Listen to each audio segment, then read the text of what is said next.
Olá, pessoal! Vamos apresentar o gerenciamento do nosso projeto, que é a substituição dos açúcares por uma proteína edulcorante na produção de refrigerantes e sucos. Então, o que é um edulcorante? O edulcorante é o que a gente chama de adoçante. Eles são substâncias orgânicas, podem ser de origem natural ou sintética, e apresentam a principal característica a capacidade de adoçar alimentos e bebidas. Essa capacidade adoçante ela é chamada de poder edulcorante. Esse poder, ele compara quantas vezes o edulcorante adoça mais que a sacarose, que é o açúcar que a gente utiliza na nossa casa.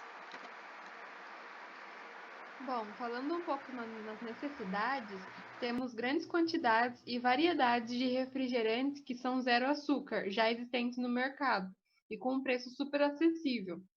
Mas o problema é que a maioria desses refrigerantes zero açúcares são produzidos com edulcorantes à base de sódio. Um exemplo deles é o ciclamato de sódio, fazendo com que a bebida, em 200 ml, mais ou menos, tem por volta de 40 miligramas de sódio, o que vai corresponder a 2% do valor diário estabelecido para uma pessoa.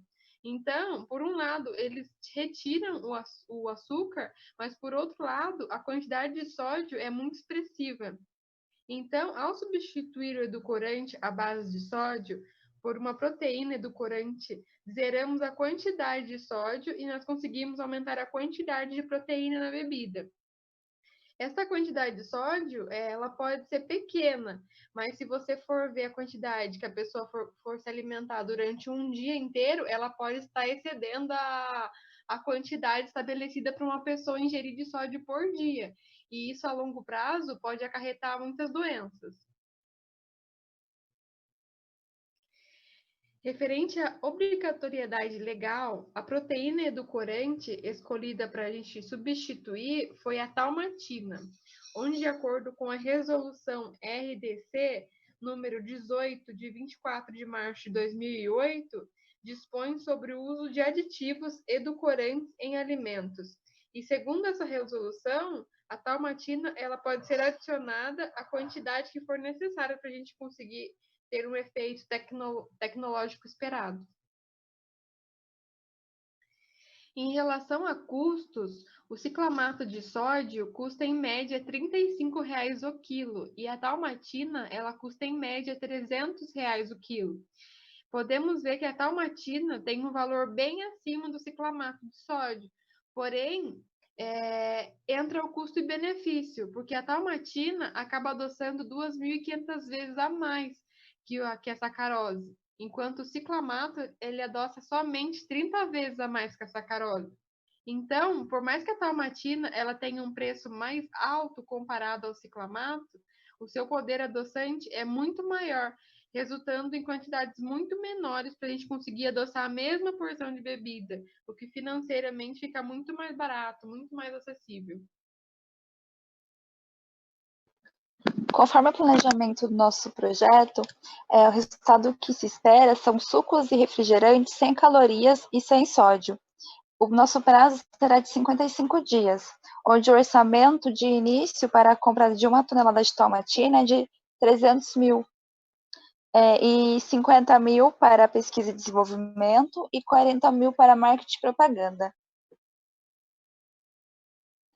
As atividades necessárias. Desenvolvimento da receita, é onde terá a quantidade ideal de talmatina para que resulte no sabor característico. Análise sensorial, para definir o público-alvo e a aceitação do consumidor. Treinamento de funcionários com a nova receita. Desenvolvimento de um novo rótulo. Propaganda, divulgação, marketing do produto.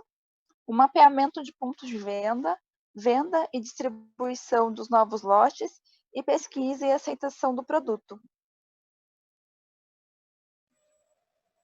Esse é um cronograma das atividades relacionadas à EAP, onde cada etapa do processo ele é subdividido entre outras etapas, como, por exemplo, temos o gerenciamento de projeto, que ele é subdividido entre A1, A2, e também pode ser subdivididos nessa divisão. Nele, a gente tem cada responsável por fazer esse processo e também temos o líder para cada um, onde é dividido em gerenciamento de projeto, desenvolvimento, teste, divulgação, comercialização e pesquisa de aceitação do público, aonde vai estar envolvido as 3 engenharias, que vai ser engenharia química, aonde está a Tainá, a Ana Caroline e a Gabriela. Temos a engenharia de alimentos, que é a Daniela e o Brian, e a engenharia de bioprocessos, que é eu, Júlia e a Stephanie. Com as atividades e o cronograma, foi criado o cronograma PERT. Ele serve como base para monitorar e controlar as atividades do projeto. Então, com essas informações e com o cronograma PERT, foi criado o cronograma CPM, que ele converte um plano de ação do projeto em uma operação orientada para o tempo. E com ele podemos definir o caminho crítico, que é o caminho mais extenso e que não possui folgas. No caso do nosso projeto, o caminho crítico é dado pelas etapas A, D, J, K, O, N, M, L e Q. Essas atividades do caminho crítico, elas precisam ser supervisionadas para evitar atrasos, pois como elas não possuem folga entre elas, se elas atrasam, ocorre um atraso no projeto como um todo.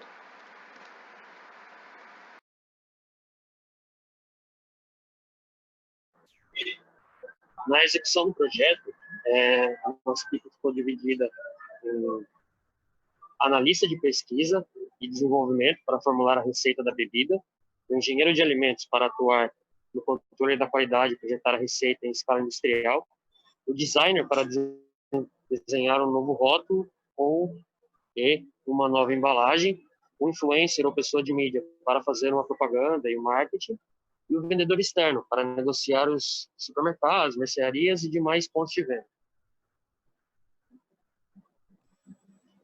O controle ele precisa ser feito em todo o processo, mas ele precisa ser feito principalmente nas etapas de desenvolvimento e teste, aonde a gente vai fazer o produto. E nessas etapas de controle, a gente precisa ter certeza de alguns pontos, como se o edulcorante ele é estável à formulação. Se ele não for estável, a gente precisa reformular ele, ver o que está dando errado, ou se ele causa algum sabor residual, e se esse sabor residual ele fica presente na boca, ou se ele é adocicado demais, ou se ele tem algum problema, o tempo que ele pode ficar exposto à luz, se ele é resistente à luz, se ele é resistente ao calor. Esse tipo de coisa é muito importante, porque enzimas, proteínas, elas têm uma certa característica única. Então, cada uma delas, elas têm um pH, elas têm uma resistência diferente. Então, esses pontos, caso ele não passar, a gente precisa refazer esse controle de qualidade para obter um produto melhor.